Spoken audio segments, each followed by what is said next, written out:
Hello, hello. Welcome to the Tetracast, episode 354, recorded on July 6th, 2024. I am your host, Josh Torres, substituting for your usual host, Brian Vitali. He is out at Denver, enjoying life right now. He's been giving us updates on all the cool art that he's found at this convention in Denver. It's awesome. And we'll hear back from him next episode next week. Until then, I am, uh, assisted by some of our regulars here, Adam Vitali Hello. and Xiaomin Wu. Hi. James Galizio, who usually joins us here, is out at Anime Expo, which is happening right now. We are like on day 3 of Anime Expo. He's been doing great work out there and been having a lot of fun in the Los Angeles heat. So he's hanging in there. Until then, we're holding down the fort here. We do have a bit of games to talk about. There have been some new releases this week. Of course, there's been some news that has come out of Anime Expo, and so forth. But other than that, it's kind of been a relatively quiet week, which is fine. Uh, Starting off this week, of course, the biggest release is once again a new release from Hoyoverse, formerly known as miHoYo. Um, they've become very, very popular since the release of Genshin Impact. That is not their first game, but that is their most popular game that got put them on the map here in the West, and then followed up with Honkai Star Rail not too long ago. Instead of an action RPG, it's a turn-based RPG. Chow really loves it. Surely. You do, and that's fine. And then their newest release is Zenless Zone Zero. This is another action RPG from Hoyoverse. It is instead of the more fantasy inspired themes that surround Genshin and Honkai. This is a more urban, grounded setting, and I've been putting quite a bit of time into it.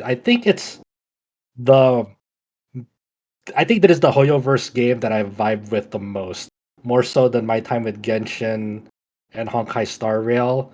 I really appreciate a lot of this game, what this game is going for.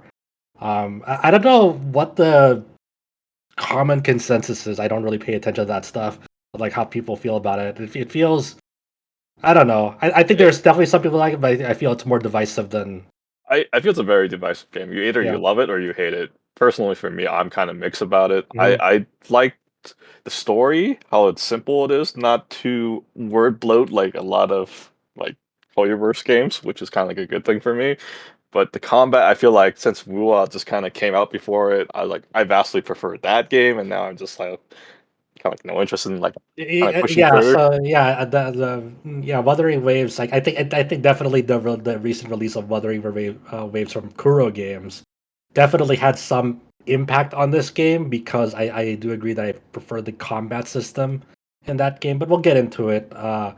First off, like this is kind of a interesting departure in many ways from previous Hoyoverse titles. Like one thing that stuck out to me off the bat is how they treat its main protagonists, its main characters.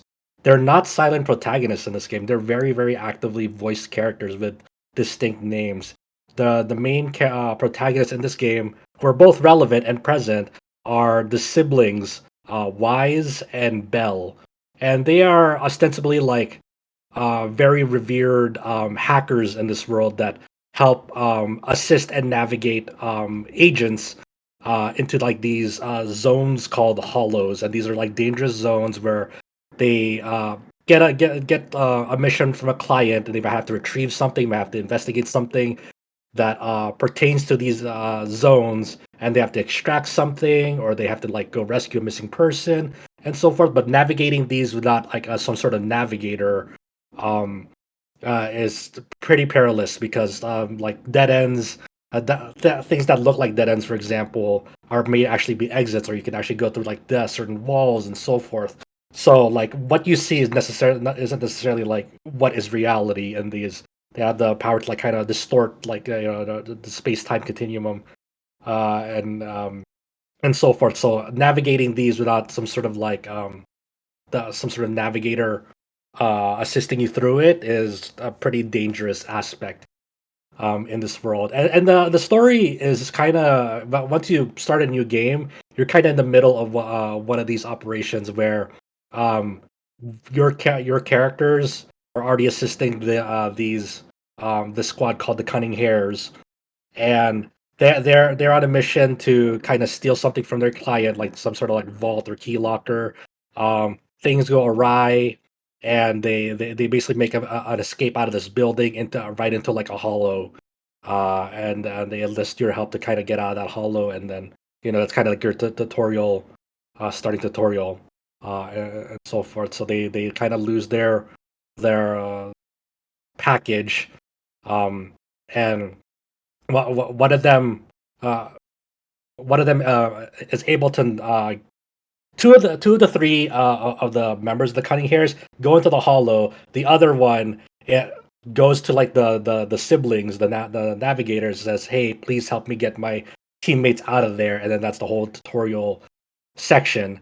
And so you go through the mechanics of how this exactly works. It's not it doesn't like really overload your brain with a lot of like lore up front, which I really appreciate. It's very easy to kind of follow the story naturally, um, which I really like through this. So after that whole mission, you kind of get introduced that hey, there's a sibling duo. They're collectively known as Phaethin, and that's kind of like their username or code name, and that's how like everyone like refer to them as.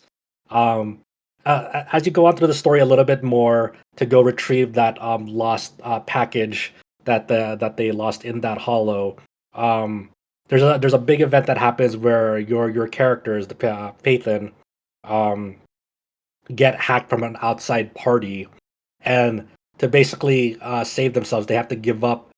It's almost like that Metroid moment of where you lose all your powers. So in order to like kind of save yourself from this outside party trying to hack you, you have to give up your account, your super high level account to them, and you basically have to start over from scratch. And that's how your own player username that you created, um, you know, is put into play, and that's like your new um starting Basically, a point. new starting point. Yeah, Yeah. yeah, pretty much. Um, so you're when you're typing your new username, that username is only like the for like your new sort of like user account identity, but it's not like your own player character username because these two character names already have their own distinct characters of Bell and Wise. Um, so that's pretty cool that like hey, you're actually just playing these characters and living out their lives and so forth. Um, so that's kind of where the starting story is of like, hey, you have to kind of start from scratch. There's also like a duo thing where like you know by day they are this and by night they're like the super hacker navigator leading these agents. Like by day, like their normal day job, funnily enough, is like running almost like a rundown blockbuster. They have like they have VHS tapes, and they stock the store with videos, and people just basically rent out videos from their store.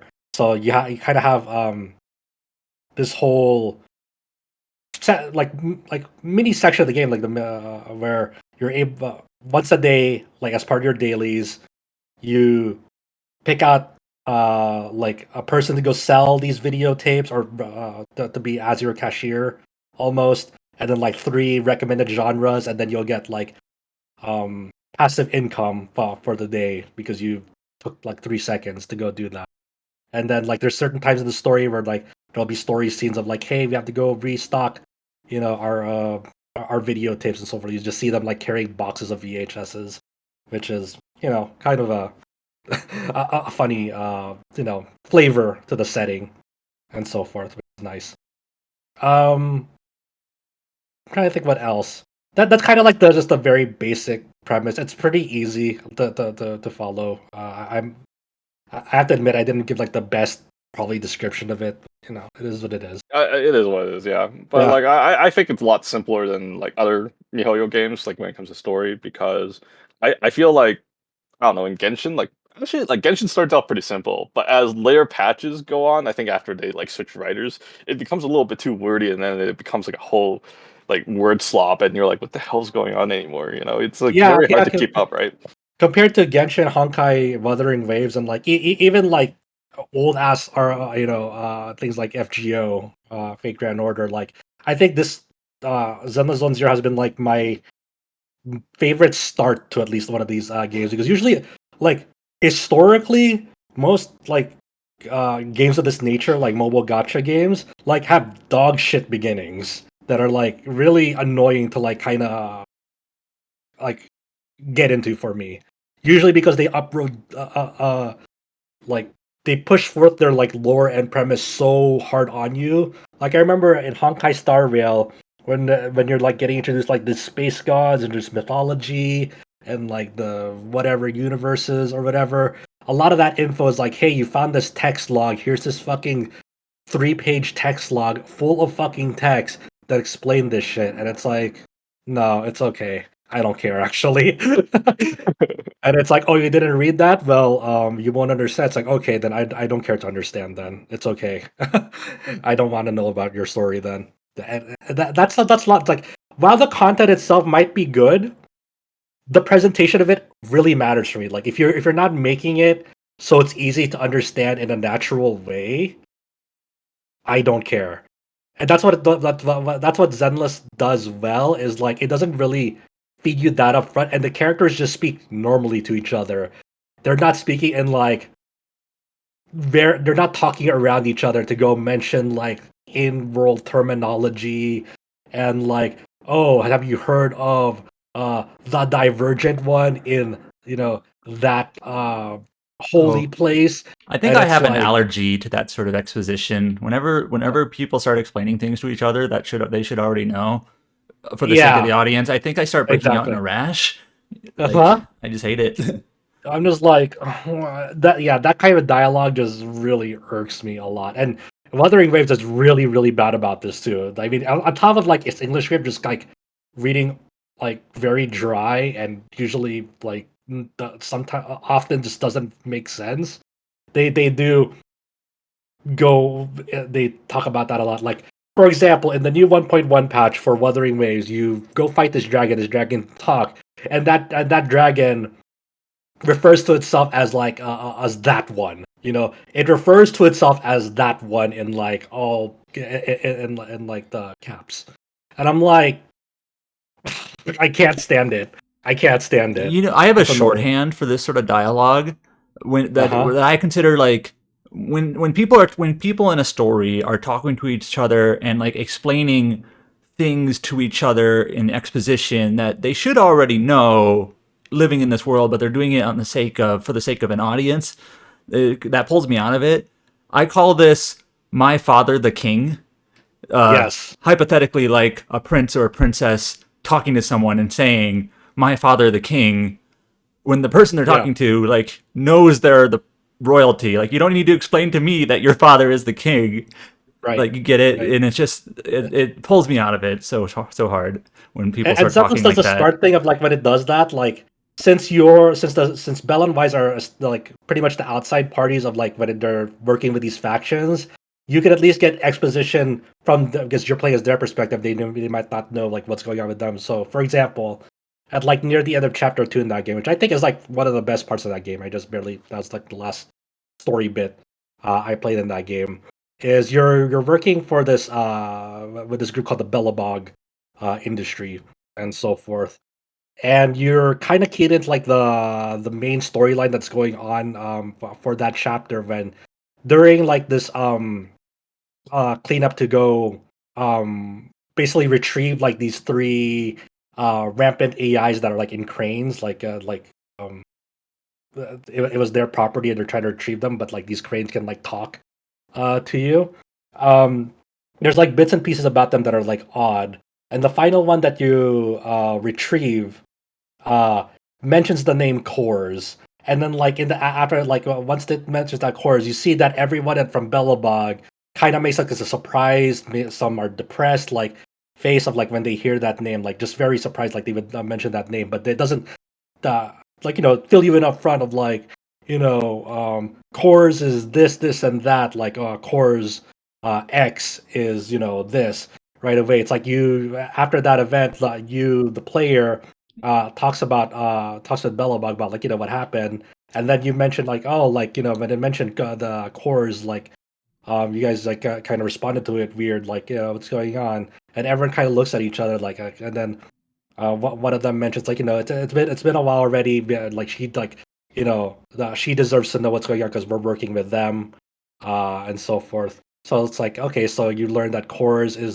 was the previous president of Bellabog Industries, and was the father of the current president, and so forth. And you're filled in on why he's not why the former president stepped down, why he's missing, and this whole kind of weird conspiracy that's gone on that from the previous president's disappearance, and it becomes like a family story from then on. But the way that it's presented to you, it's not like super upfront or in a log.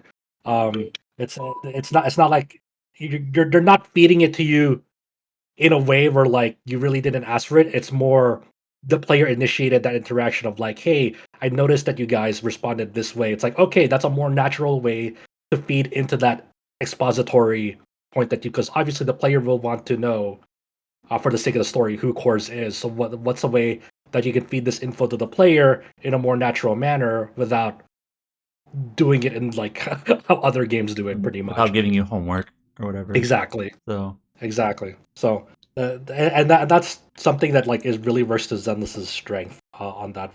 It's like usually in these games, I'm just like thumbing through the text as fast as I can just to, like play the video game. This one's like, oh, okay, I'm actually paying to the dialogue of like in the story cutscenes. I do have a skip button. I can't skip it, but I think it's like interesting enough to like learn about these characters, and I do like the whole dynamic of the game where these are basically different factions in the world, and like they have different um they all feed different objectives in this world, so forth. And I do like that it's not an open world as well like Genshin or Wuthering Waves. It's very like compacted or separated into isolated zones. Even stages are just stages.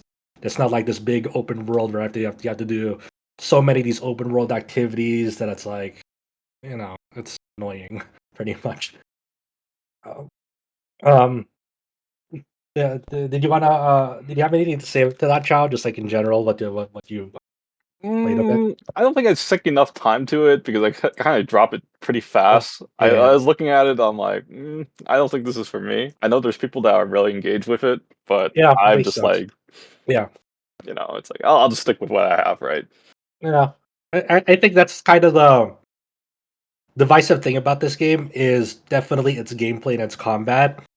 Because early on, like probably arguably way too long, the early stages of this game, like it doesn't really pick up until like maybe the end of chapter 2, and it's just like that's a lot of time in the game already.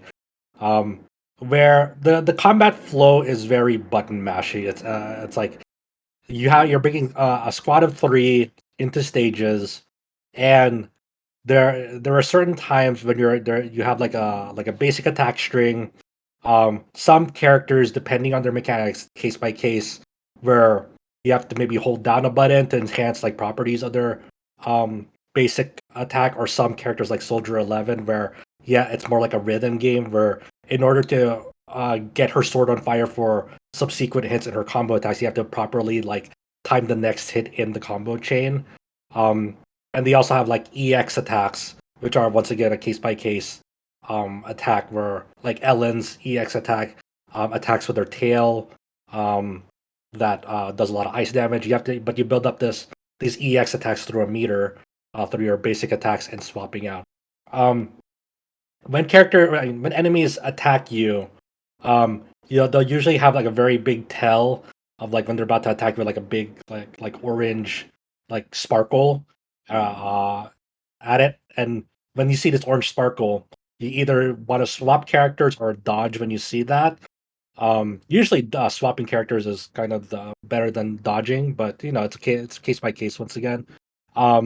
Where you'll swap out to the next character and you'll do a lot of damage through that parry, and you also build up a lot of days on the character on the enemy. So each enemy has like this separate meter below their health bar, where it's basically a stun meter. So you build it up, and then they'll be stunned, and then you'll go into this um, whole sequence where you're kind of rotating between your characters, getting their hits in as they're stunned, and that's kind of where the big um meter that's kind of where your all your DPS is going to. Like some main attacks chains are pretty damaging, especially with the attack characters. But like when it comes to like stun characters or support characters, they don't really do that much damage until like you get the days rotate or stun rotations in pretty much.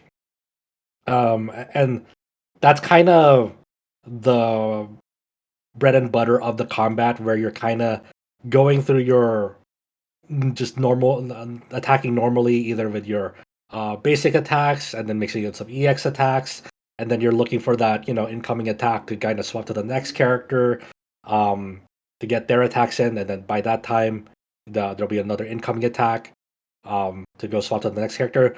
The resource to swap characters to parry isn't infinite, but it is a lot. You're the only time you only run out of it is if there's like a really super aggressive boss that like does like multi-hit combo strings You on basically you. recharge it pretty fast, from what I recall. There's like Yeah. I think it was like 6 charges, was it? Yeah, pretty like, I think And it's like that 6 to 8 charges, I forget. yeah, somewhere around there. It's pretty it's pretty generous. Yeah, like I said, the only time you only really like see that run out is like when you start getting to like the harder content, but even then you don't really run out of it that quickly. It's only for like if you're facing multiple bosses and or like a big boss that's like super aggressive with its attack strings. So and then like if you run out of that, the sparkles are coming out are usually red. Sometimes enemies do have unparryable attacks that are red as well. But you can still dodge these, and there's like a dodge slowdown for properly dodging them. Um, and you can still swap to the next character, but it won't do like an attack counter attack on them. Um, so like I think there's only like really one or two times in the game where like I was really when one of my characters was like really close to dying. And that's because I just kind of played sloppily. I was tired. That's my excuse. Um, but other than that, it's like a really at this moment in time a really simple game. Which while there are interesting characteristics that some of the characters have, like one of the starting characters, Anby, she has like this electric baton or electric sword, and like she has her EX attack is usually kind of lengthy, but it does a lot of daze damage. But if you hit the EX attack like after the second or fourth attack, it'll come out faster. Um, I'm trying to think of like other uh special mechanics. Ellen has like her main gimmick is her dashing attack. You do a charge attack after dashing to build up like charges on her basic attacks, so she does like increased ice damage on them. Like small stuff like that, makes them unique. But but the current content of the game isn't challenging enough on an inherent level. Like it's fun to experiment, but there's nothing in the game that really is like too interesting from a battle design perspective to really warrant up like a change up in your gameplay. Like you can the closest that you're gonna get in terms of like tech in this game is like some characters, like I believe Anby has like a launcher as part of her just normal move set. And if you launch the enemy, you can quick swap to another character and continue that combo. It's like doing a combo juggle like in a Tekken Tag tournament where one character does the launcher, you swap in another character to continue the combo. It's kind of like the same thing doing Genshin, but this is like the Genshin one's more. How do I say it? It's more manual. This one feels more like it's part of the system, so it feels more like this is what they want you to do. If you get what I'm saying, I'm not quite sure I want to if I'm explaining it properly. Mhm, mhm. Yeah, Yeah, like even in like the other Hoyoverse game, I feel like to get to the challenging content, it's like you have to get to like the real, like I don't know, like Spiral Abyss or the Memory of Chaos within like the first week, and that's when the game gets super challenging, like so hard. You had to be like pure min max to get it cleared. Then as like you get more roles and more characters later on, then it just becomes a bit like really easy. I guess it's like you just try to find like the right medium because, but like eventually it just becomes kind of like a mindless content where you could easily like auto everything. But like within like the first couple of weeks, that content is extremely challenging, right? So I'm not kind of sure if you're gonna play it, stick it long enough to like you could do all that hardcore endgame content. I mean, like right now, I admittedly have the best in slot team. I did get the ice team in the game, so that I'm doing fine. But but it's just one of those things where the gameplay itself, like the pillars of it, the building blocks of it, I don't know where they're gonna go for because right now it's just compared to something like Wuthering Waves, which is we were talking about it earlier, how like the release of Wuthering Waves kind of highlights sort of almost the problems of Zenless Zone Zero. Where it kind of sucks because both of these games have something they do really well and something they really don't do really well, and they're completely inverse of each other. In Zenless Zone Zero, like the characters, like the environment, and like just kind of like the story and the plot of the game, and the setting is really interesting, and I enjoy like actually like listening to the character interactions and following the story. I think that shit is awesome. Like the cutscenes in it are really cool. Like they're It very, got like a comic book kind of presentation in the beginning, yeah, so yeah, and yeah, they have some comic books scenes, but like the big cutscenes, like the animation is really out of this world. Pretty much, they're very expressive in their movements. Um, but the gameplay itself, like we were mentioning, it's okay.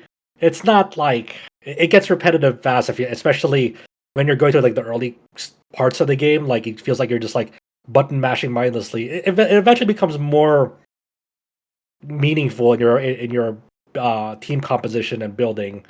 Um, when you get to like later Hollow Zero zones, which kind of like the roguelike mode of the game, where it gets progressively more difficult.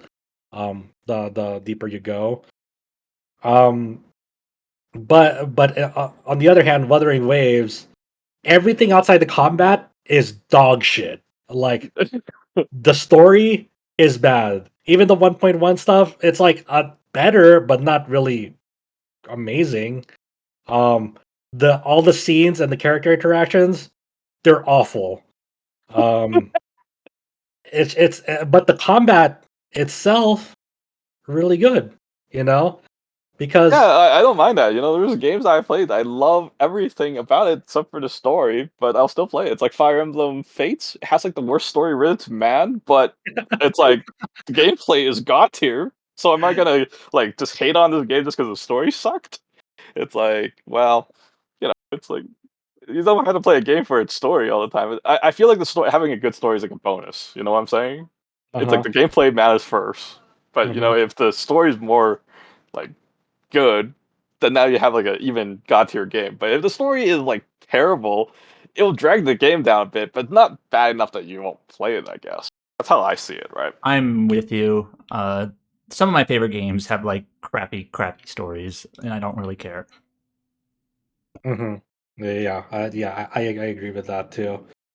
Um, so yeah, they kind of exist at odds with each other because, like in Wuthering Waves, its combat is very involved, and there's challenging content in the game that like the tactical holograms, which are like very like challenging like bosses. They get progressively harder, like the higher level they are. They have like new attacks, like at certain higher level thresholds that you have to learn how to deal with and construct teams behind and so forth. And the combat in that system in that game also has three characters, but the way that like you swap them out isn't like Wuthering Waves, where there is a perfect dodge system. There is a parry, but like the parries are very like hitting them is actually pretty challenging for a lot of the bosses because there's an inner circle that comes in. But that circle is kind of deceptive because it's more of a timer of like when the attack is coming, but the actual parry hit depends on like where your weapon is on the field, like its hitbox is and so forth. So, So so I'm just gonna ask, like, so you sunk way more time into this, obviously. Uh, Was like the parry system more like FF16, where they're like trying to hit someone's like weapon at the same time? Was it for you or something? Kind of for Wuthering. Yes. Yeah. But so like you see that circle incoming, and you're basically trying to hit their attack with your own attack, pretty much. So you have to time it manually yourself, and there'll be some characters that have delayed swings. So if you match the circle's timing with theirs, it will probably be unsuccessful because it depends on your weapon's hitbox hitting them during their attack, and not just matching that circle alone. Yeah, because most people say like Final Fantasy 16, even though the game is really easy, but the parry, like the timing for it, it's extremely strict. A lot of people have trouble doing it. Yeah, so yeah, Wuthering definitely has some strict parry timings that like most people just just dodge instead of parry, and so forth. And Wuthering Waves also has like has separate meters for like a circular meter that fills up, and like once that circular meter is filled up, the incoming character that you swap into does a lot of like stun damage, and also has their own like unique like intro attack that has different effects um for that, along with other character unique resource um meters. So for example, like my main team is like Jinsi, Yinlin, and Verena in that game, and they're all very different from one another. But the way that they the character chemistry and how they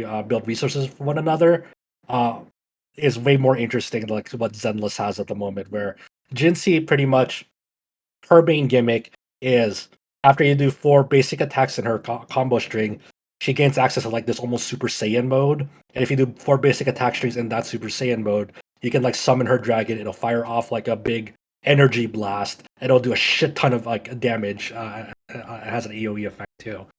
Um, uh, and she has like her own meter that like the higher that meter is, the more damage that final dragon blast will be. Like it can do an absurd amount of damage like full meter. But building that meter is slow if you're just playing Jinsi alone. So you have to go swap to other characters that are off element, like Gillen, which is electricity.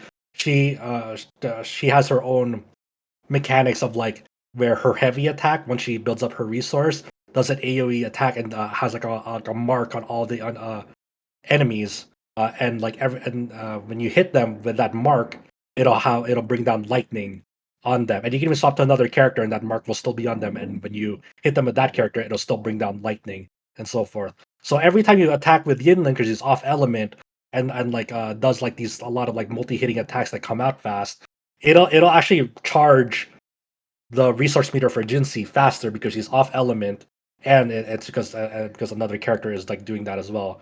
And Verena is kind of like the healer of the group, where she builds up like these photosynthesis charges. So like when she does her heavy attack or mid-air attack, she does heals, expends those charges and so forth. So you're kind of hot swapping in between different characters to build up resources for them. So in Jinsi's case, hot swapping to other characters, getting them going back to Jinsi uh, is good because she's like kind of like the big nuker. But you can get into her Super Saiyan form right away if you go back to her from a character who has like full resources to do the intro attack. If you go back into her with her intro attack, she doesn't have to do her 4 basic attacks into Super Saiyan. She can just go to Super Saiyan right away. It's like very more intricate mechanics. It's not crazy like more it, one of the more involved fighting or action games of the genre, like Devil May Cry, Bayonetta. It's not as complex as them, but the chemistry is there to kind of vary up your gameplay and think about your character rotations more intricately. Unlike Zenless at the moment, where it is a bit mindless, like for a good chunk of it, and even as you're going through like the deeper um parts of the end game, it still feels mindless on some level because everything just feels automated and fake in a way where like it looks very flashy, it looks very cool, the sound design is on point, but the actual involvement of what the character or what the player is doing isn't really that it doesn't really matter that much. You can kind of get away with it, and because it's just because the system is so heavily favors the player at the end of the day. Unlike in Wuthering Waves, where like if you're just sticking on one character, um, and not really playing around with the resources, you're just everything will just be longer, and you're just kind of like not, you're everything will just take longer to kill. So it's kind of in that way. And also Wuthering Waves has the ecosystem, which is kind of like a Pokemon that you can summon as well. I think Briefly. like the ecosystem's probably my least favorite thing about UA. I think it's extremely grindy, in my opinion, of The, making it work. the But one thing that Wuthering Waves need to do with the ecosystem is like, so every 5 to 10 levels you level up these echoes, these Pokemons in Wuthering Waves. You can tune them and add for more substats into them up to like level 25, so you can get like a maximum of 5 substats on them. But this will roll uh, a small pool of like substats that you can get. You can get like defense, HP, attack up, an attack percent up. But the ones that people care about most is crit rate up and crit damage percent up. Um, for them. And getting perfect rolls on those substats is kind of a big deal in that game to really maximizing your builds and damage in that game. But it's all randomized when you tune them. So if Kuro Games implemented a system to individually re-roll bad substats that you got on echoes, I think that whole system would be 100 times better. Because as it is, obviously it's designed for um the content to grind on, right? So people who are mega sweat in that game, they'll continue to grind echoes and then level them up so to get hopefully get the perfect substats on that. Um, which is yeah, and in that sense it fucking sucks. I 100% agree with you. So that's why I hope down the line the developers will consider implementing a system to individually re-roll substats for them, and that would be like amazing. that's not even in Genshin. I mean, actually, it took like 4 years to add a system like that in Epic 7. And Uh, the Epic 7 system, it's very expensive to reroll a gear, so you're just kind of like, it's like if you really think that this gear like fucked up with rolling, that it's like you have to resort to this basically. But yeah, it's like I hope more games put it in there, but it's like a lot of times they don't, right? I know, because that's the grind right there. That if you had that, then why would people continue to play the game? Yeah, it's like their other source of income because some people like the whales, like once they have no characters to roll on, they basically spend all their money on resources to grind so that they could have like the ultimate gear to show off and flex on how strong they are, right? So Yeah, it's- yeah, which is kind of terrible, but what can you do? yeah. So I mean, that's like kind of like just the early impressions on Zenless, and I'll continue playing both Wuthering and Zenless for now and see where it goes. I enjoy both of them for different reasons. They definitely have interesting things going on with them. It also helps that like I just have really good teams in both of them at the moment. But I don't know. I don't like. I think Zenless has a lot of cool things going on for it, and it also just helps that it has like the VHS tapes and the retro Nostalgia. Like we still got the retro VHS player future on, I vibe. hope. Yeah.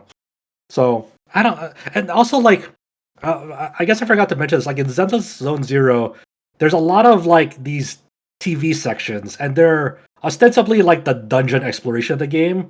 Like, think like Voice of Cards or Dungeon Encounters, where it's like an overworld view, but like you're exploring it like a dungeon pretty much. So like there'll be some dungeon mechanics like flipping switches and like pushing boxes towards things to unlock the next point of them. And they're just straight up dungeons in the game.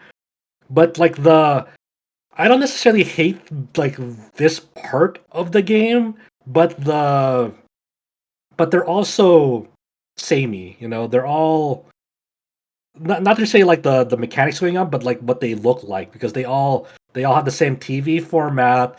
All the creatures in that overworld look the same. You just run into them, you go fight them. And like just the environment is all just that same TV in same TV environment, and like nothing about it like is really visually interesting. There are interesting gimmicks they implemented to these, like for example, like the rogue machines that I described earlier in chapter 2 that you have to go retrieve. Eventually they'll go join you, and then for like another dungeon that you go to, you have to like operate them via switches. So there'll be like another plane in that dungeon where like you see like these big gigantic machines where you have to navigate them like left or right through switches to like break open walls and clear out enemies and so forth. And then there was even like one that like is almost like a tower defense section. So like they do interesting things mechanically to vary up the like the TV dungeon aspect, but but visually and navigating them all feel very samey, which sucks. I And, heard that's like the worst aspect of the game during like the pre-beta or whatever it is. I'm not sure if they changed it a lot, but I heard people are more positive about this feature now or something. But I heard like I heard they toned it down because they got so much negative feedback on uh what earlier betas have. I can't say for how much they've toned it down and how much they had early on. I don't know, but yeah, but you encounter it so much in like obviously there's like a whole exploration side quest that all have it. The Hollow Zero roguelike has it. A lot of the story like a lot of the sections of the game all have it, and it's like it like just the amount of it feels tiresome. Like it's not like in other RPGs where like, oh, getting like a well realized dungeon is only once in a while, you know. Like it's like well paced in like other games because you only see them once in a while. It's not like every other fucking mission that it's like, oh, here we go. I have to go navigate the TV again and then go to the next side quest. Oh, to go navigate the TV again. It's like okay. So and that this game can't quite, you know, just I don't know. I just think it's conceptually cool, but they do it way too much, and it kind of it gets a I bit don't know tiresome, I exhausting. guess. Yeah, Yeah, yeah, I don't yeah, blame you really. But it's yeah. like, what do you think? Is this gonna be the gotcha game that you'll stick in for the rest of this month? I don't know. I mean, we'll see. I will play them until I stop having fun. That's my policy on these games. I will play Wuthering and Zenless until I stop having fun. Right now they're fun. I think they're they both have potential. Um, you know, but it's I won't make any promises of how long I'm gonna stick with them. I don't know if I'm gonna like if I'm gonna be like loyal to them like a year from now. It's like yeah. Honestly, I think the longest game I played um like before I dropped it was like Fate Grand Order. Really, I think I What think it was about also Another Eden or I was think it was it? like 2 to 3 years. Another Eden I stuck with, but it wasn't that like it. But it was like more. But I don't think I stuck with it for like a whole year. I think it was like very close to a year. Dragalia I stuck with for a long time too.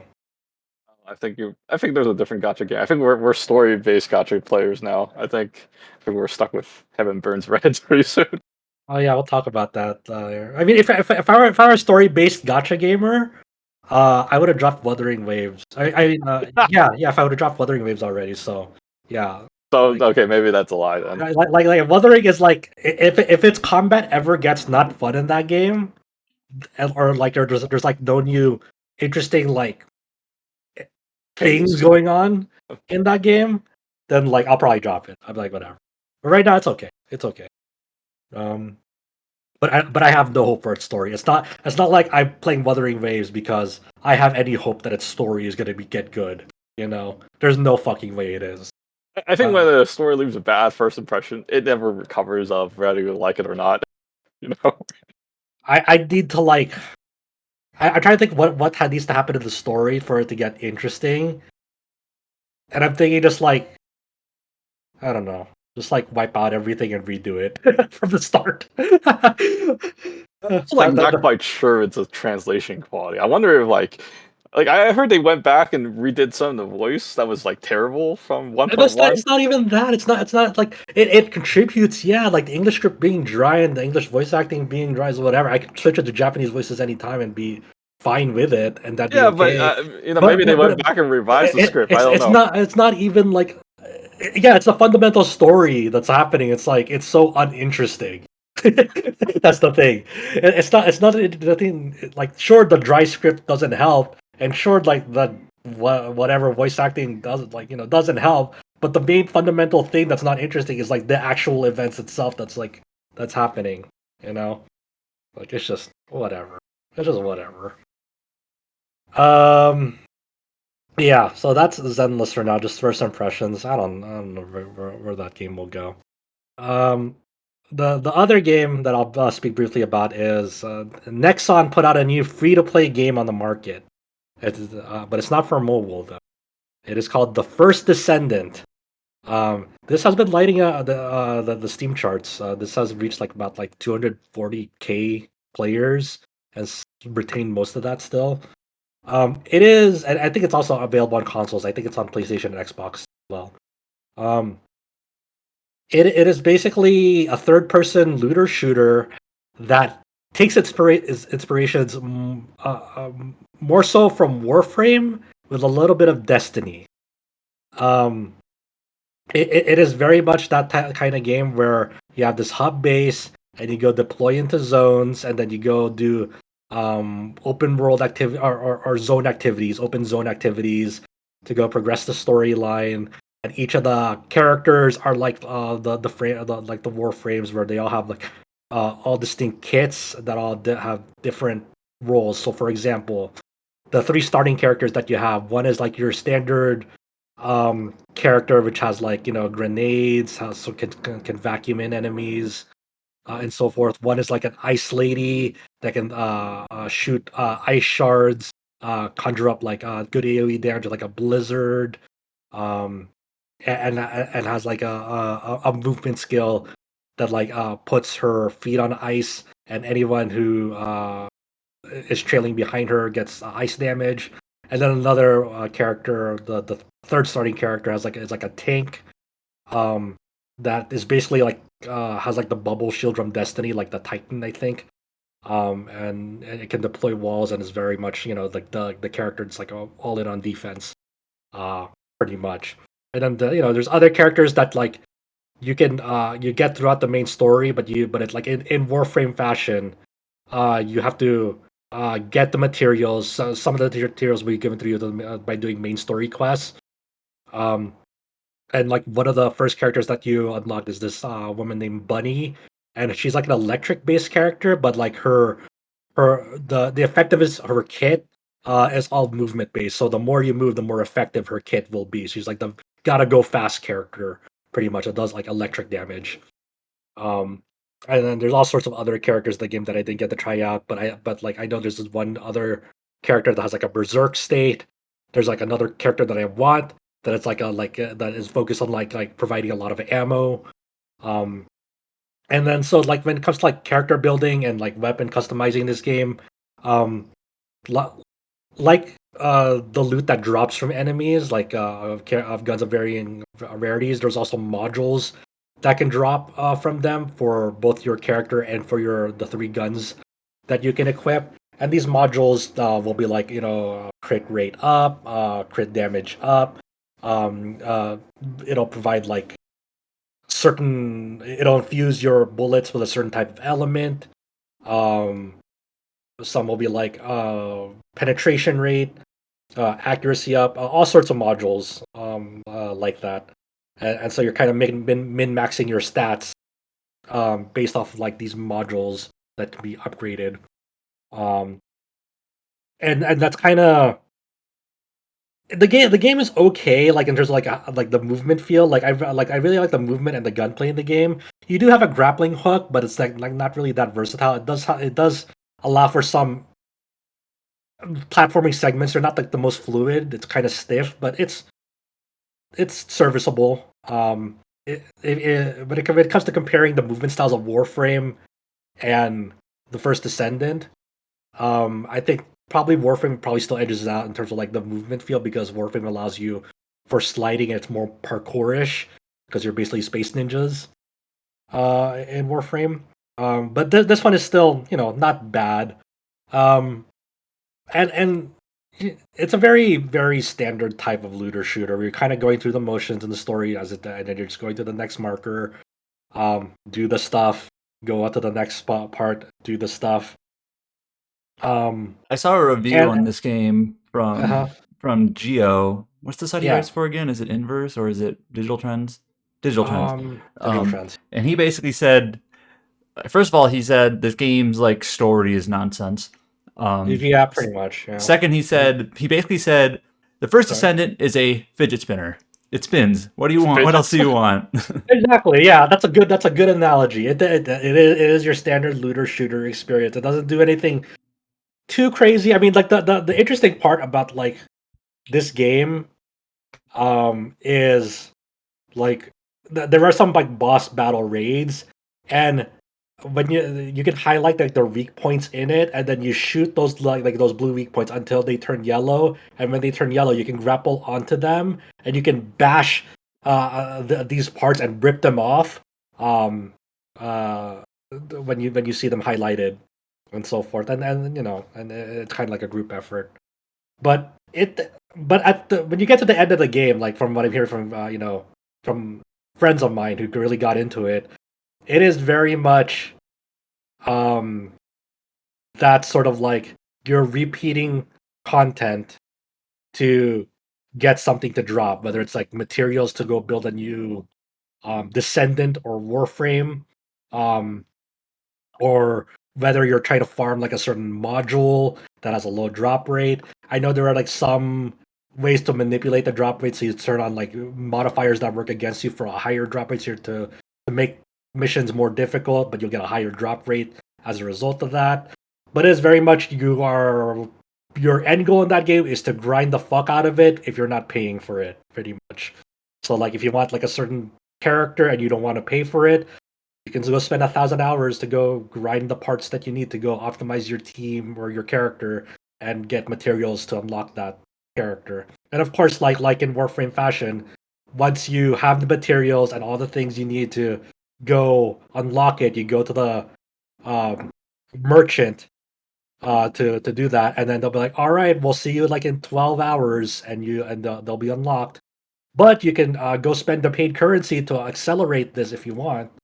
And it's that kind of game, So it's whatever, it's not gonna set anything on fire. I mean, if you're really into that, if you like seeing the numbers go up, it is that game. Yeah, I'm that kind of guy, but only for Grand Blue though. I love seeing like millions of damage and throwing all over my face.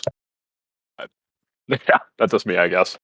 But I think like but it is a nice alternative to like if anyone was like itching for like that Warframe loop, but feel like that Warframe is too impenetrable for newer players.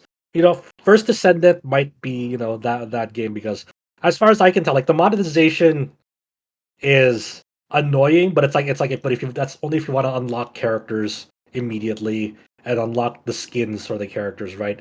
But for purely gameplay stuff, it's like you can you can get by without spending a cent if you're willing to put in the time though. That's the thing. If you're okay with just like sticking to a game and grinding a game for hours and hours and hours and to obtain stuff, so you don't have to spend the cent on it, that this is your game. Um, I don't know if I can stick with this. Like I played it for about 8 to 9 hours, and I'm like I don't know. I feel like I've had my fill. I might go back to it, but it's just like I'm like it's okay. It's okay. But I don't know if it'll have legs though. That's the thing. Just don't know if it has the legs, but we'll see. So far, it seems to have it's found a healthy user base. But I'm sure that'll drop in the coming week or so. It's just it's whatever. It's like Adam said. Like according to Geo, if it's a fidget spinner, it does it has one goal and it does that. There you go. So Yeah, that's kind of what my takeaway was on the First Descendant. It's okay. It's okay. Before we get into news, like I said earlier, James is at Anime Expo, and he's written up already some previews of what he's played. He's played a bit of Gundam Breaker 4.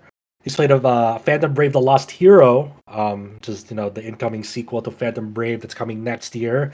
He got to get a hands-on with it, and he got to play Reynatis, which is the next action RPG coming from Furyu, and that'll be coming later this year in the West.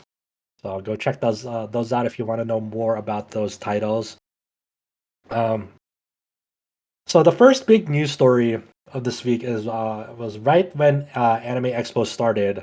As soon as the doors busted wide open, Yostar had an announcement to make. They are publishing the turn-based free-to-play RPG Heaven Burns Red. So Heaven Burns Red has been in Japan for about 2 years now. It released in February 2022. Over in Japan, it was developed by Right Flyer Studios and Key. And what its main appeals is that Jun Maeda from Key is in charge of the main scenario of it. So it's a very, very narrative-driven game. Maeda worked on highly acclaimed visual novels from Key, including Canon, Air, and Clannad, some of the most revered works in that genre.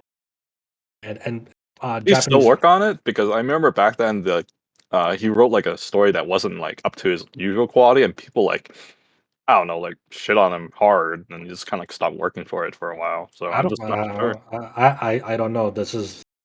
I don't follow Heaven Burns Red drama or what's going on in the Japan release, but he worked on the main scenario for this game. I don't know if he. I don't know if there was some drama where he fell off or he's still working on it. But with the large content of Heaven Burns Red, he was in charge of the main scenario, and this is the first time he's in that role, that main scenario writer role, for the first time since like 2007's Little Buster. Um, and I hear a lot of good things from people who play this game, like for the story alone. Like people really like the story of this game and really jive with its cast. Basically, the setup is there's this extraterrestrial alien force life forms called the Phage, and normal contemporary weaponry as we know it doesn't affect them. The only ones who can fight back this threat is this special all-girl squadron that all have a unique weapon called a Seraph. And these are the only things that can damage and ultimately eliminate the phage, um, and so forth. So they haven't released any details of a release date. Obviously, it'll be coming to iOS and Android. We do know that, like, obviously, it is fundamentally a mobile game first. But I think the question remains, like, if this is getting a Steam release, because its Japanese, um, really Japanese version did get a Steam release later in 2022. So I think a lot of people are wondering, hey, is the English release also gonna be released on Steam as well? So. That's yet to be determined and yet to be announced. We'll see if they do. If it does come to Steam, I'll be interested in trying. I don't know if I care much if it's on just mobile alone. Um, and they announced some of the main cast members in its English reveal trailer. They like so one of the traits that every girl in this all girl squadron has is like they all have like unique talent to them. So you have like some of the descriptions for the characters in that trailer are like the self-proclaimed psychic from the Kansai region, or like a genius hacker from this hacktivist organization. And then one of the descriptions for the ladies was she's a serial killer and an FPS gamer girl with a split personality. It's like, okay, all right, that's normal. That's great. Oh, So lovely. awesome. So, I might check that out. We'll see. I don't know. I usually like Keys stuff, but so that was kind of the big announcement from Anime Expo on day one in terms of RPG news. Uh, Another thing that was sort of leaked by accident, but officially announced by XSEED Games and Marvelous Europe, they are releasing Memoire, The Oath in Felghana in early 2025 for PS5, PS4, and Nintendo Switch. Adam, remind me, what is East Memoire, The Oath and Felghana? Okay, so East, The Oath and Felghana is one of the very best East games. If you have not played it, you should either play the existing version or this new version.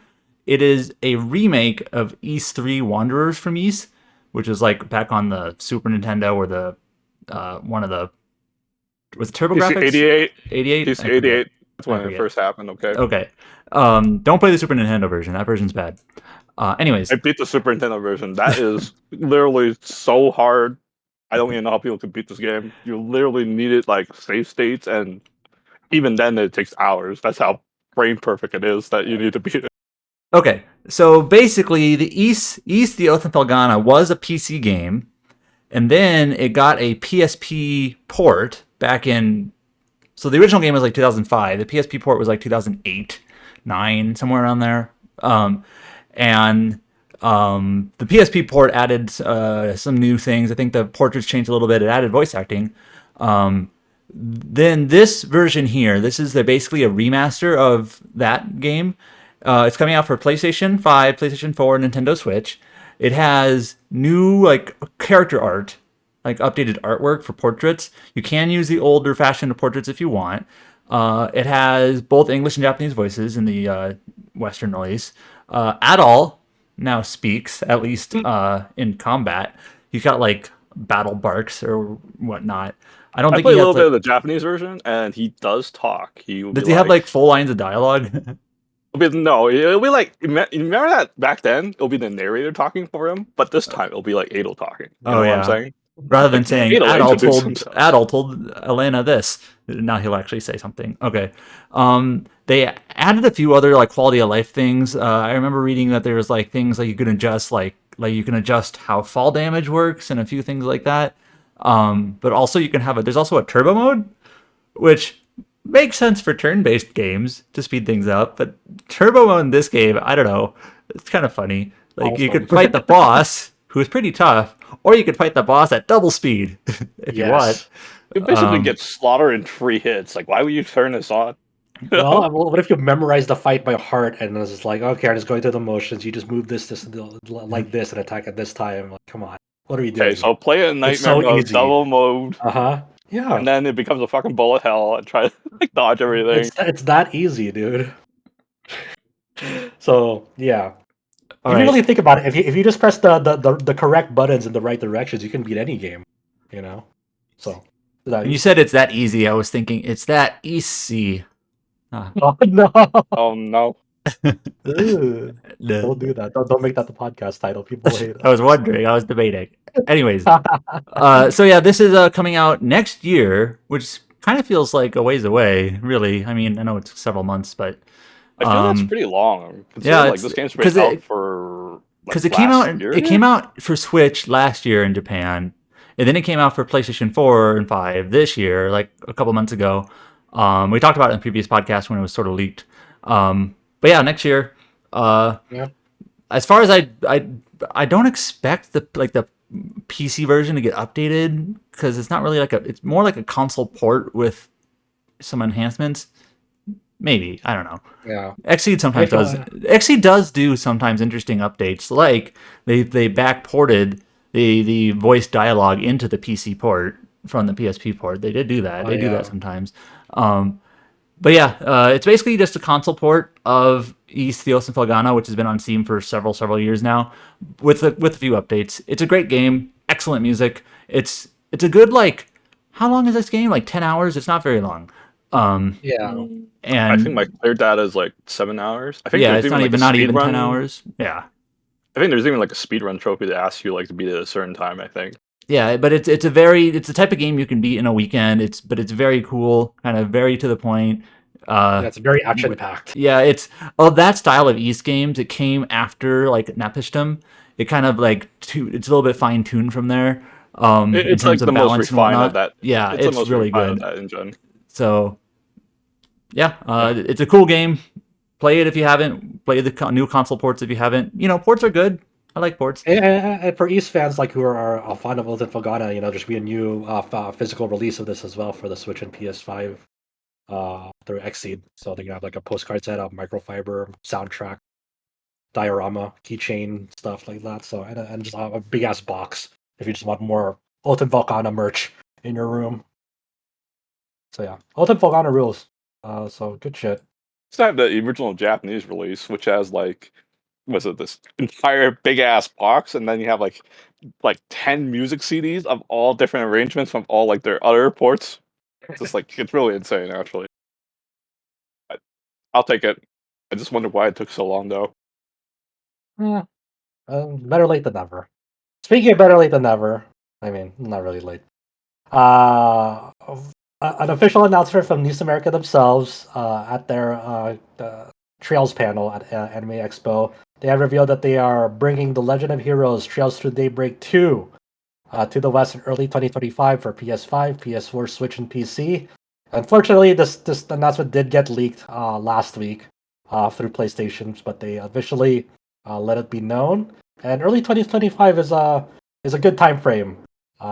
We're very very close now to finally catching up to the Japanese releases of the Trail series. A long time in the making. And if they manage to somehow bring Kai no Kiseki to the West like later next year, or even early 2026, that'd be awesome. That'd It's be pretty crazy. good, you know. I would Yeah. say like people got no rights to complain anymore. We have caught up, basically. Yeah. I think the bigger news that came out of this is the Steam page for Trails Through Daybreak 2 went up, and it does, confirm No that more they're patching system. yeah, they're not. So they're doing this with East 10 as well. They're not doing the patches with East 10, but this one just solidifies it. Where, unlike with the Legend of Nayuda and Trails Through Daybreak 1, where they released the PC port of it way earlier than the English release of it. Um, with Nayuda and Trails to Daybreak 1, like with Trails to Daybreak 1, they released that PC port like last March 2023. And then they later updated that PC port just like a day or two ago with the English patch on it.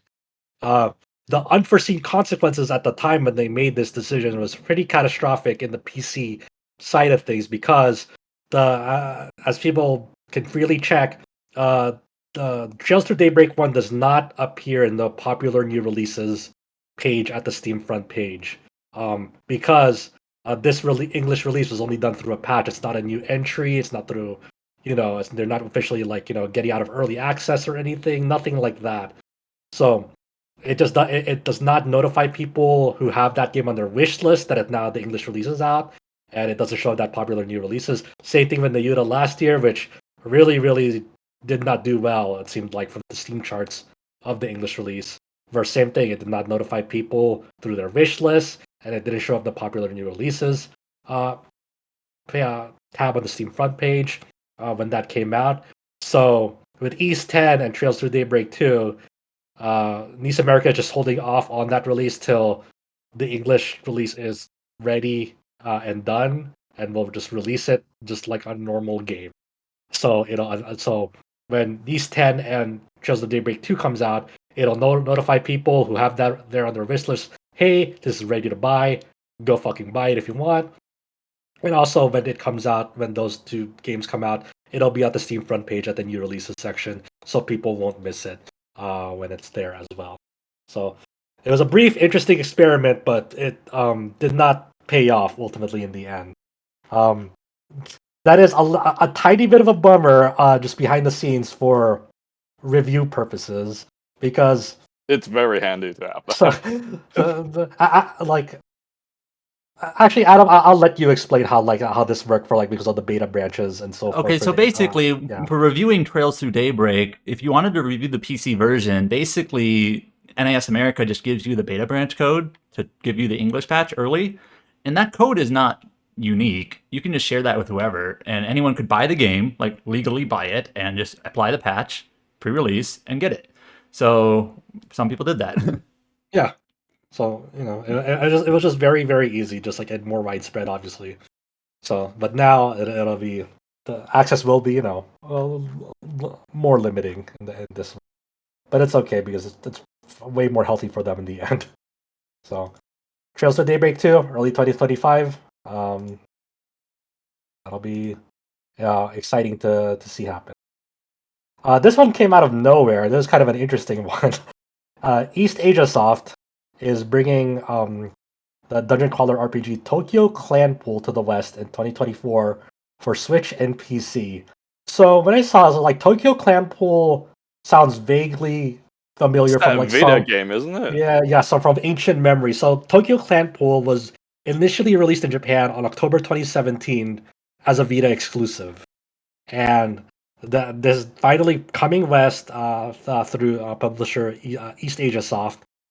And then they've been working with Compile Heart and Idea Factory with recent titles as well, like Yeah, they did a few. Moero They did a Crystal, few Shadow Pirates. Mugen Souls games. They did Yeah, They did one of the dungeon crawlers. I forget what they're yeah, called. But yeah, yeah, Moero Crystal. yeah, the Moero game. Yeah, and so the yeah, I mean that's just like a cool thing to finally see get localized and an official English release in the West. People can buy this a physical copy of this. It'll be sold through Play Asia.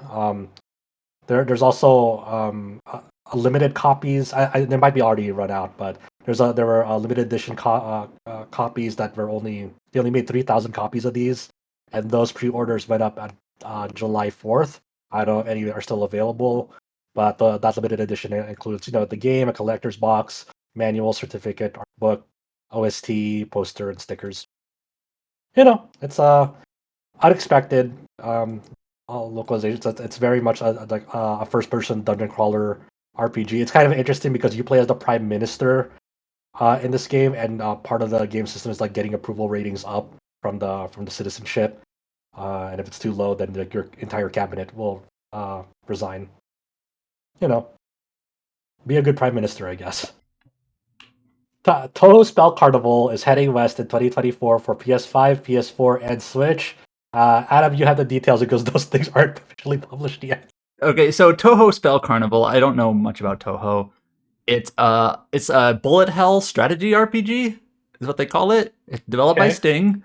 It came out in Mhm. Japan just last month, and it's coming out in the West later this year by Idea Wait, Factory. do you say it's developed by Sting? Yes, it's Sting. Yep. Look, that's your what was it, Nights in a Nightmare or whatever it was Yeah, all the called. Department Mhm. Heaven stuff. Or Zach's favorite game, Hyperdimension Noir. He loved Really? that game. I don't know. I He think he loves liked it. it. Yeah. You can go ask Anyways, him in the Discord. Too uh, scared to ask him. Too scared. anyways, yeah. So, Idea Factory or Compile Heart released this in Japan earlier this year. So their Western branch, Idea Factory International, is releasing it in the West later this year. PlayStation 5, PlayStation 4, Nintendo Switch. They have special editions on their website, so on. Okay. All right. And then Yep. the other announcement from their Anime Expo is they are bringing over Death and Request Code Z over to the Yeah. West in 2025. So That's this the second game, game though. is I've actually looked. Some press releases call it a spin-off, and some press releases call it the third entry. So it's No, the they third call it entry spin-off. they distinctly call it a spin-off because whenever they did the list of upcoming projects from them, they called it a spin-off, and that they're Well, the working on English press release calls it the third entry. what the fuck. Well, I mean, it's technically the third Death and Request game, but it's not part of the main list. I don't know. Whatever. Yeah, but And yeah, we get it. We're on the same page. whatever. Okay. Yeah. So yeah, this is I don't know if this has a date in Japan yet. One second. Hmm. September 19th. So Okay. a Yeah. couple months away in Japan.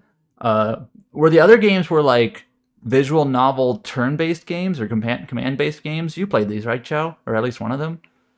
I played the first one. It's an Yeah. RPG, and It's they're like using turn-based. glitches. Yeah. Now this one Yeah. is not turn-based. It's like a roguelike, an action game. Like a real-time dungeon roguelike or something like that. Yeah, so so that's why they call it a spin-off, is because it's got a different kind of gameplay style to it. It's still written by like the Corpse Party author, Makoto Kaduin. Yeah, coming out next year in the West. This year for Japan, next year in the West for PlayStation 5, 4, and Nintendo Switch. So, All right. Yeah. I can talk about the first one. Like the first one had a very good storyline, so I just wish it was just like a visual novel because the gameplay was the worst part of it. Because usually compile hard games are like the gameplay are like. Ugh. Well, this one is no longer turn-based. It's roguelike. Does that make it better or worse? I think the worst part is like sometimes like the characters are using glitches to like change the game genre. It's like, I'm gonna change it to like FPS game to like do like this massive damage to this boss or something like that. And you're Oh, like, these things feel very gimmicky and bad. yeah. And you're like, no. It's like No. maybe the gameplay's better. I don't know. I might give it a shot, but I don't know. Like the first game, like nobody wanted to review the second game because they weren't like really invested in the gameplay. It's like, yeah, we loved the story, but the gameplay was just like whatever, right? Yeah, I mean, I like the visual novel segments, but yeah, playing the game fucking sucks. So, Idea you Factory know. does have a few other announcements that are basically being announced at the same time as these two. Mhm. They're not relevant to us, though. I don't know what these are, so I'm just going to Okay. name them. Battlefield Waltz. I think that's Otome. Temi Rana, The Lucky Princess and the Tragic Knights. I think that's also Otome.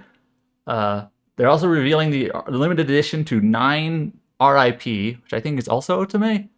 Compile Heart does a ton of Otome. Like, so much that actually Axis Games has to do a bunch of the localizations on those rather than Idea Factory. They're also announcing the last game, Neptunia Riders versus Dagus. Hmm. I remember seeing this somewhere else for the Japanese announcement. It's a Neptunia game, but not an RPG. It's more of like an action racing game or something. Yeah, I saw this in several from Mitsushis. I don't know. But wait, if Neptunia can make a racing game, surely Bloodborne can make a Mario Kart game. Bloodborne Kart. Like that. April Fool's I joke. don't see any flaws in this logic. Hmm. So Okay, yeah. yeah, So basically, Idea Factory is going to be announcing a bunch of games quite literally like an hour from when we are recording, and we covered the 2 RPG ones of those announcements. okay, So yeah. all right. Yesterday, as of the day of this recording, Bandai Namco held their summer showcase event at Anime Expo. They had a lot to talk about.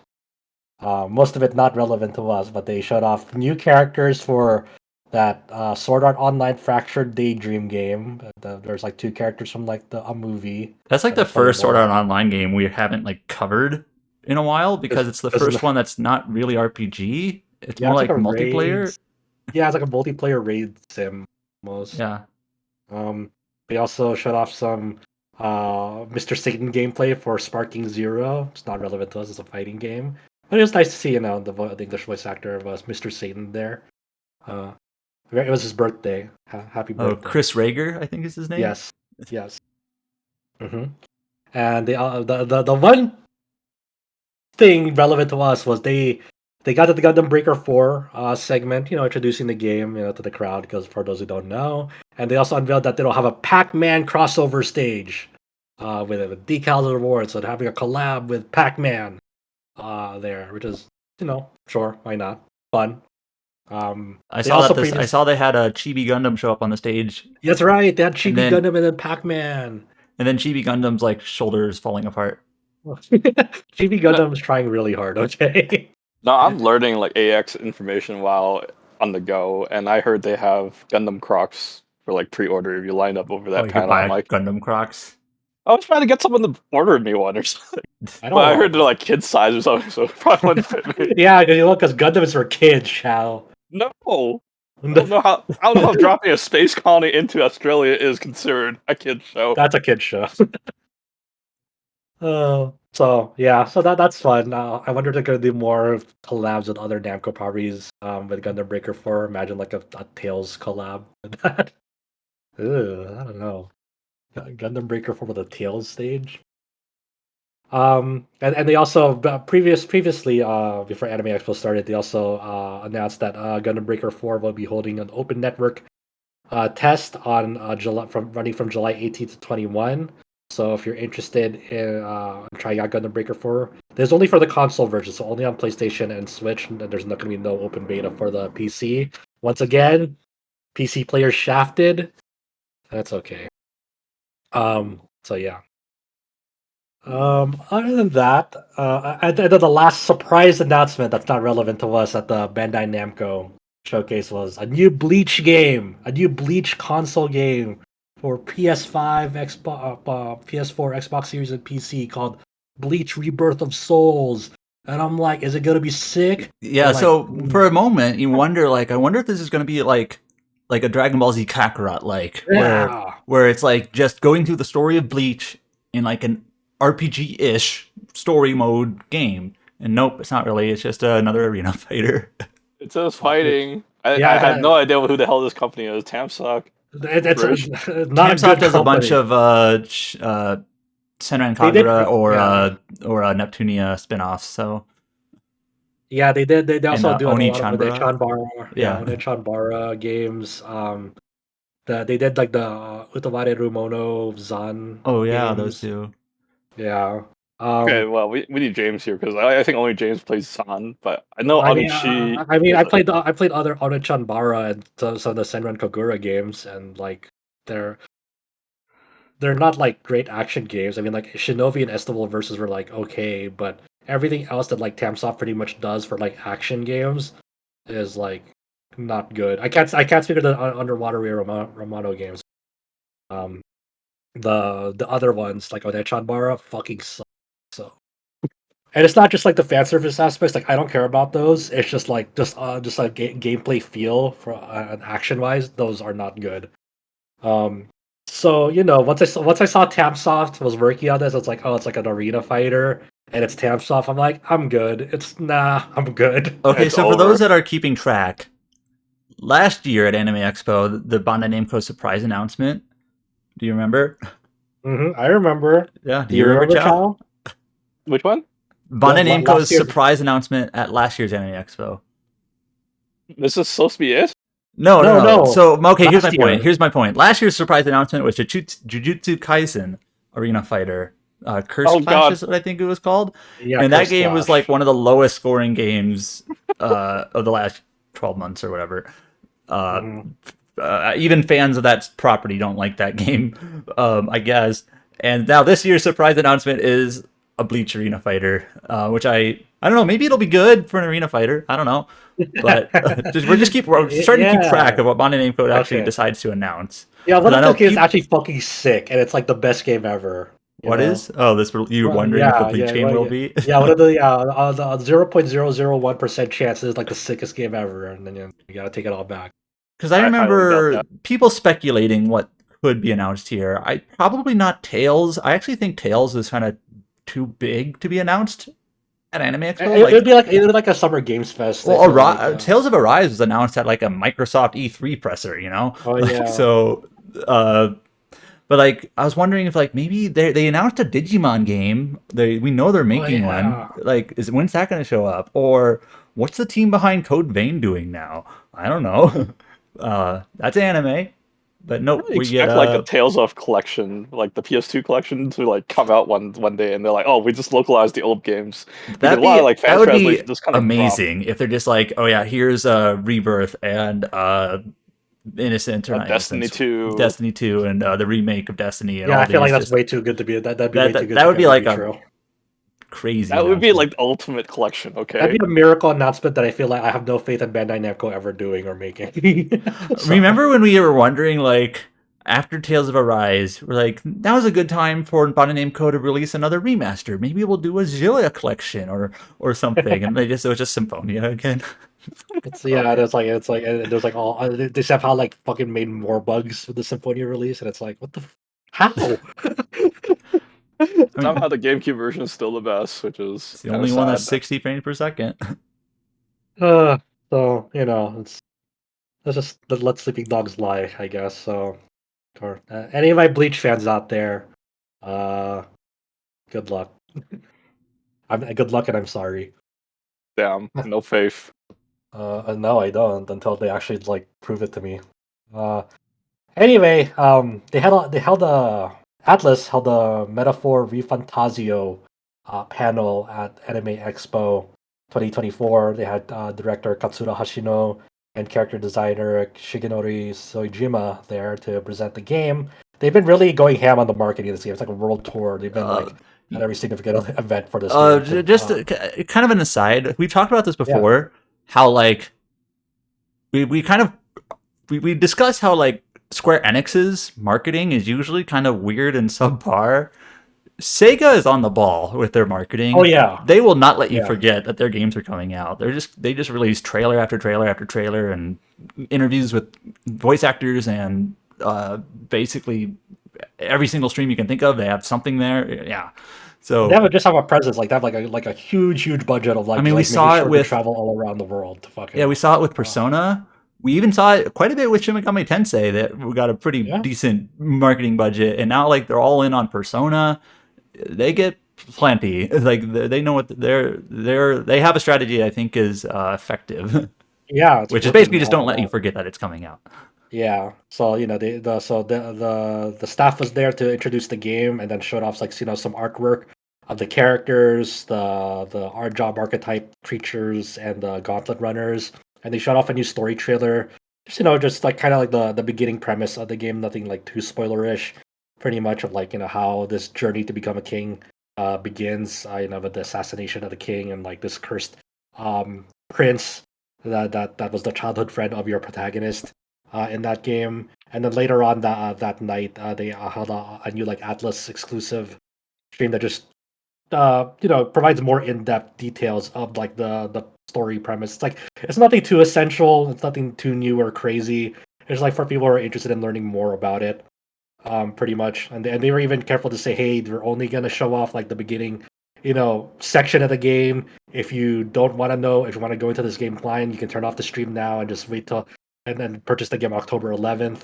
Um, to learn more about it and so forth. So they're even being like being mindful of people. It's like letting them know we're not gonna spoil like go all in on spoilers. But sometimes Atlas does like to kind of spoil too much about their game.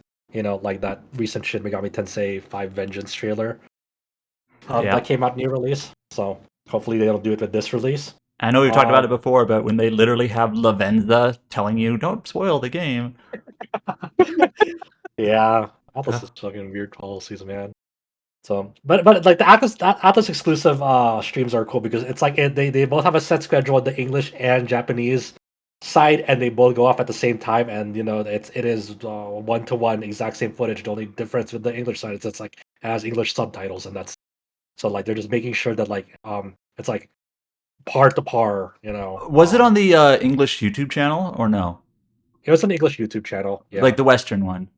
Western one, yeah. Oh, that's actually interesting because what I've heard is that like sometimes Atlas, like when they do a stream or like a scheduled video, it'll have English subtitles, but it won't be on the Western YouTube channel. It'll be on the Japanese YouTube channel or sometimes the Asian one.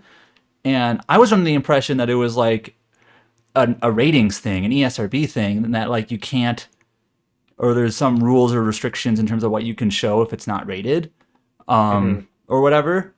mhm. And I don't know. So that's like, for example, I think Soul Hackers 2 had a few, and maybe Shin Megami Tensei had a few where there were live streams that were subtitled, but they were on the Japanese Oh, channel. yeah, that reminds me of like when we get like the first English footage from like Southeast Asia first or something. Yeah, and I was under the impression the reason why they don't sometimes show up on the Western channels is because it has to be like it has to go through a ratings, you know, Hmm. in some way. Oh, I don't that's obviously know all interesting. the details, but Yeah, I was talking to Zach, and that's what he was mentioning.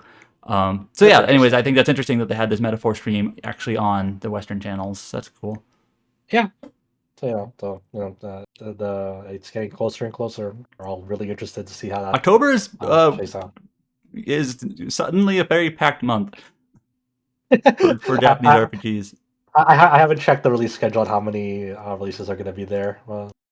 How many are we looking at? Well, there's one that we're going to be talking about in just a moment here. Oh yeah, true. Oh yeah, okay, we'll get to that. We'll get to these first before we as it does. But we were speaking of DBZ Kakarot earlier, and how much we wanted a DBZ Kakarot, but for Bleach.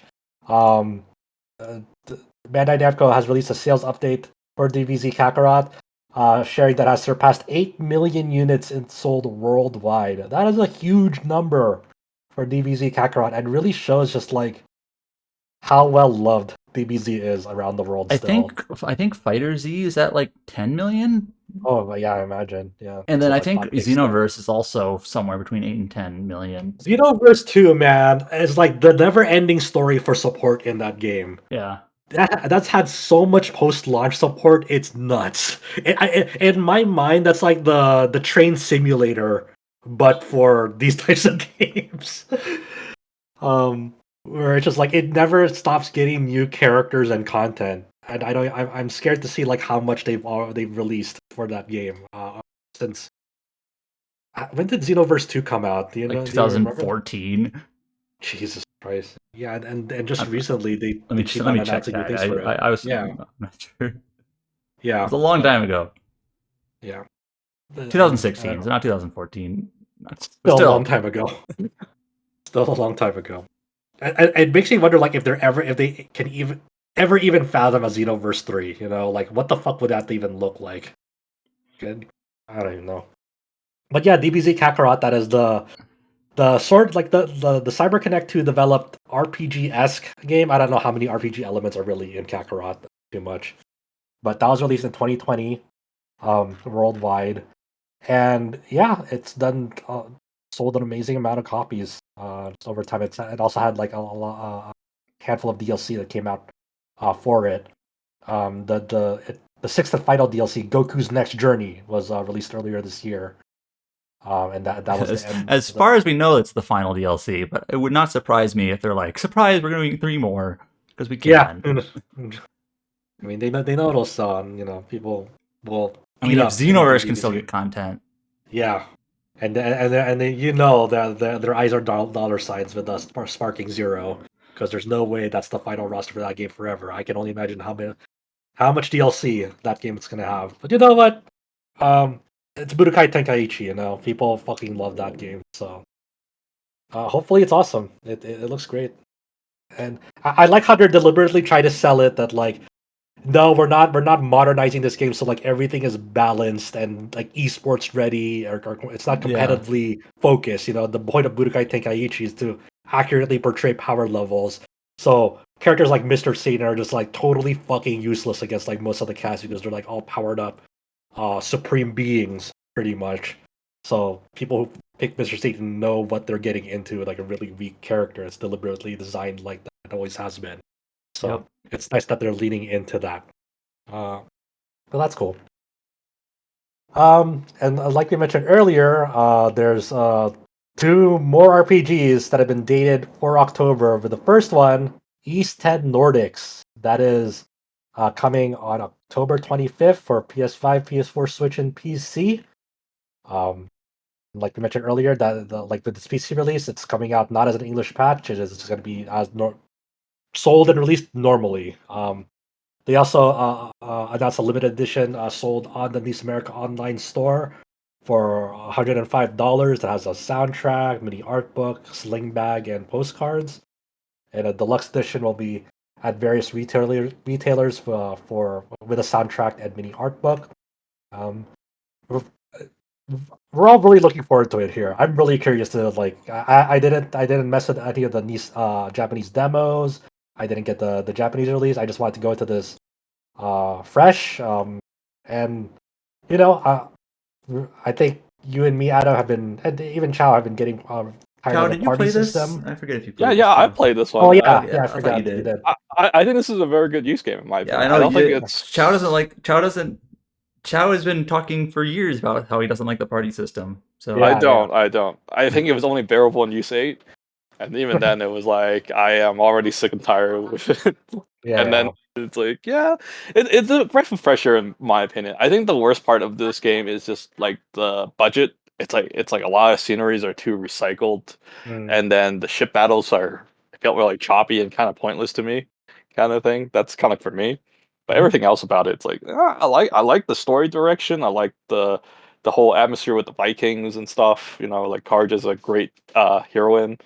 So I Yeah. so I think it's like really good in my opinion. yeah, So I'm definitely looking forward to this.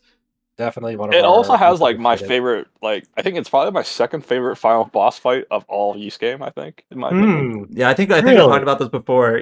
What's your other final boss favorite? my favorite final boss is the use of Open Felghana final Yeah, boss. the game we talked about earlier. It's That so has to be the cool. first. It's That has so to be the cool because first. you're like reflecting bullets and you're like jumping on ice blocks to shoot his head. It's like Yeah. it's so epic, right? Yeah. This one Good is music. like this one is also epic as hell in my opinion. I've but- heard that this is the one that finally gives Oath and Felghana a run for its money as a final Yeah. boss. Oh man, I'm excited. But So- yeah, that's a. I think if you deliver a good use final boss, it's like the rest of the game could be shit. It'll still be okay. Oh, I think that's Any- kind of like how it is. Anyways, when I was getting to earlier about October filling up, this is October 25. A day before is Romancing Saga 2 remake, October 24. Oh, And then just like a Yeah. few weeks before that, on October 11th, is Metaphor. So that's Yeah. 3 fairly big JRPGs just coming out in that month. And I'm sure other smaller games will fill in that rest of that schedule too. And that's not even including like stuff coming out in like late September, like I don't know, the Zelda game or whatever. So Reynatis. So we have another localization, kind of almost out of nowhere here, from Red Art Games, who previously announced that they were bringing Rear Sakai over as El Rentaro's Wanderings. They are bringing Goblin Slayer, Another Adventurer, Nightmare Feast to the West for Switch. This is a weird one because this game was originally came out in Japanese in February, but through Bushiroad. And before it came out, Bushiroad kept on marketing that this would be getting an English release. It even had the official website have an English toggle option for like official character descriptions and everything on the site. And then like I don't know, like a few weeks before it came out, or maybe a few days before it came out, they just suddenly said, "Oh, this is not getting an English release, only Japanese." And it's like, what? Huh? And Yeah. and there's been no update since of like whether they decide whether they plan on having the Steam release be in English. So we will get an English release of this game for Switch, but we don't know if it'll have an English release on Steam as well because of that. that feels a pretty awkward way of announcing things. Yeah. Yeah. So Red Art Games, I believe they're French. Might be wrong. Yeah, they're French. They're a French publisher. They're kind of like a boutique publisher, so they're not very big. And so I guess they just are starting to handle some of the console physical publishing of some of these Bushiroad games. And Bushiroad is like a Japanese company that mostly had done mobile games for the last several years, and now are just now starting to kind of dabble into console games. And they recently announced the Rear Sakai, as you mentioned. And then like Bushiroad at the same time basically announced that was going to get an English update on Steam, but we haven't heard anything specific for this Goblin Slayer game. Yeah. So This they're kind of Red Art Games is like probably I think they're a very very small company. So they probably how do I put this? They probably don't have a lot of resources to do like the porting or whatnot. They probably have to get someone else to do that. Yeah. So yeah, it's kind of leaves us in like an awkward position for this game. That was mixed review score, user review score on Steam. Yeah, I don't know. It's kind of, I mean, it's cool that it's getting an official English release, but like I think Bushiroad needs to like, it really needs to sort out its marketing strategy. So Best I think. Bushiroad is also releasing that Hunter x Hunter game. Yeah. And that one is actually being published by Arc System Yes. Works. So they're handling that. And they just recently announced, or they just recently opened a European division, I think. Arc System Works did. Oh So, yeah, that's right, in France, I believe. Yeah. So yeah, good for them because it's always been kind of a hassle on the European front when it comes to Arc System Works release. So by just getting that all, consolidated officially under one roof. Remember really in the helps.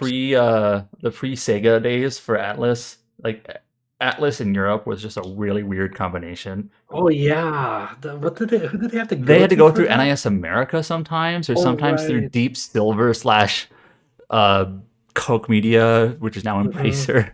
They had to basically Atlas always had to partner with someone in Europe to publish games over there before the Sega acquisition because it was just they just didn't have a presence. Once Sega bought them, Sega's huge in Europe, so there's no problem, no longer a problem really. But anyways, Yeah, things were sometimes tricky back in the day. who would have thought? But yeah, I mean, it's good that Arxis finally joined that of like, hey, well, we'll have an established presence here in Europe. Good on them. They also have like an anime coming out next year for Guilty Gear Strive. Like that's like a sequel to Guilty Gear Strive. So interesting enough. So yeah, that pretty much wraps up the week for RPG news and all the announcements that came out at Anime Expo. I'm trying to think if there's anything else out of Anime Expo that we're expecting. As of the time of this recording, the Spike Chunsoft panel has yet to happen. I know James will be at that, so if there's anything new there, he'll be there to report it. And I think that's really the last panel that might have anything RPG adjacent relevant to us.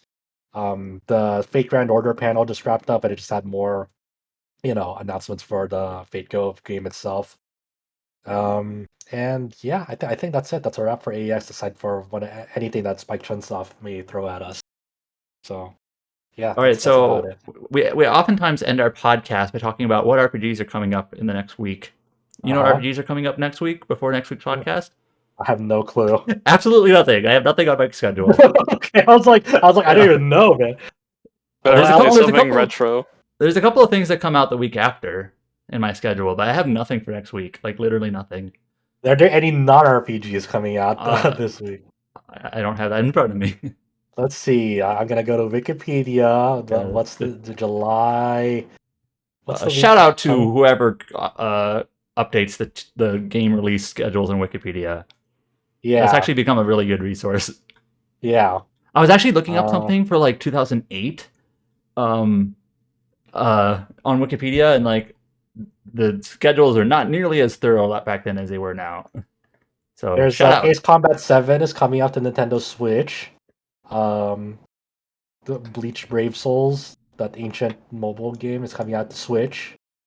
Okay. The Muv-Luv is coming out. Hey, yeah, the Muv-Luv visual novel is coming out to Switch, but you can get them for an absurdly low price at Humble for PC at like $26. I think the only like new release, which is still not kind of new, is a new Princess Maker 2 Regeneration. It is like a HD remaster remake of Princess Maker 2 for Windows or PC and Switch. I got the dumbest idea. Let's just buy Adam a random game and tell him just to play it so he has podcast material for next Yeah, Hey, I'm playing a game right now. I just can't talk about it. But let's buy Hookah Haze. week. Yeah, that's it. Go smoke hookah with anime girls, Adam. We condemn you. No thanks. Oh wait, apparently Peak Fiction came out, according to my friends, whatever this Peak Fiction is. What is peak fiction now? Everyone says peak fiction, and I'm not convinced. What's They peak call fiction? it Rants 9. Eh. They still make So those? yeah. I don't know. Don't search that up, please. So yeah, I don't know what we're gonna talk about next week, but we'll talk about how Brian's and James's trips were, and that's our new games of the week. Real quick. I have a So question for them. Brian is at Denver Fan Expo, which is more of like a Comic-Con movie TV show expo.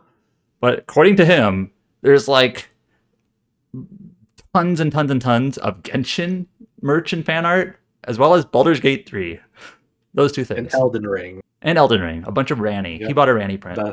I heard like in the Anime Expo, the Hoyoverse outlet is impossible to get into. It's like I hear it's a complete keyboard shit show. Yeah, Did you get your complete shit Network show. shirt? Yeah, I somehow got James to pick me up a Tsukihime shirt. I got a friend pick me up, but the size I wore is completely sold out. So she was like, Whatever, are you dude. okay with extra large?" I'm like, It's gonna shrink in the laundry. You're fine. Just gain weight. Yeah, but game yeah. weight. But yeah, of course, Anime Expo is always chaotic, and it's just like as more and more of these companies, become more popular, it's only So going to get got more and her more to crazy. get me a bunch of Falcon merch. she was like, I had to spend $200 to get the free Mishi plushie, but I can't spend $200. Chow, do you want anything? Wait, I had to spend $200 to get the free Mishi plushie? She's like, I want the Mishi plushie. I don't want anything else, but I can't spend $200. He's like, Chow, can you buy something? Well, did you buy something? I did. I told her to I buy think me this, the I think Daybreak. this defies the definition of free. I know. I told her to buy the Daybreak puzzle piece for me and the Daybreak plushies for me. How much are So- they? Are those $200? No. The plushie are like Oh. $40. Okay. So she still had to spend like $80 somewhere else from the Okay. Falcon panel to get the free Mishi. Jesus Christ, man. This is how they get You you. really want to? Yeah, if you really want to just drain your money, go to Anime Expo. Drain your time and drain your money and drain your cold. But yeah, that's it. So that's the week. You can find us over in the internet as they say on rpgsite.net. You can find us on X/Twitter over at @RPGsite. You can find us on Facebook through facebook.com/rpgsite.net. Our podcast episodes are uploaded through YouTube through youtube.com/rpgsite.net. Go listen to us at your favorite podcast app. You can also find us on Discord through discord.gg/rpgsite, where a lot of people are talking about the Elden Ring DLC. People on the mobile game channel are currently pulling on Fate Grand Order. And yeah, it's a great time there as I'm describing to you. And yeah, that's it. And we'll come back to you next week. I don't know what we're gonna talk about, but that's the fun of it. We just make up shit on the fly. We'll just make up games, that we played theoretically.